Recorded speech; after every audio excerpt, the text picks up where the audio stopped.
Israel અને અમેરિકાના Iran પર હુમલાથી વડોદરાના યાત્રીઓ જેહાદ એરપોર્ટ પર ફસાયા। કનેક્ટિંગ ફ્લાઇટથી અન્ય દેશોમાં જતા યાત્રીઓ દુબઈ એરપોર્ટ પર ફસાયા। સાઉદી અરેબિયાએ ફ્લાઇટો બંધ કરતા મુશ્કેલી સર્જાઈ। હાલ 50 કરતાં વધુ મુસાફરીઓ મુસીબતમાં। ગલ્ફમાં હજારો ગુજરાતીઓ કરે છે વસવાટ। મારું નામ ફારૂકભાઈ સોની છે। ગુજરાતમાં વડોદરા થી આવ્યો છું। મુસ્લિમ સમાજનું પવિત્ર રમજાન માસ ચાલુ છે। આજે હું અહીંયા મક્કામાં છું, ઉમરા માટે આવ્યો છું 2 દિવસથી। અને આ યુદ્ધની સ્થિતિ સર્જાઈ છે, જેમાં ગુજરાતના 700-800 લોકો છે, એટલે બીજા આજે આવવાના હતા જે આવી નથી શક્યા।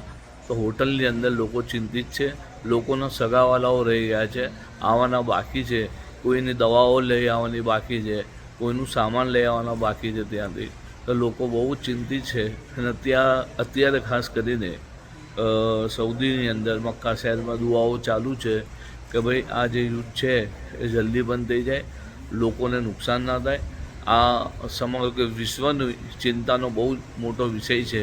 અને અત્યારે રમજાન માસ ચાલુ છે, ખાસ કરીને લોકો અહીંયા બંદગી કરતા આવતા હોય છે, તો બંદગી માટે આવવા માટે રૂકાવટ થતાં લોકોમાં એક ચિંતાનો વિષય છે।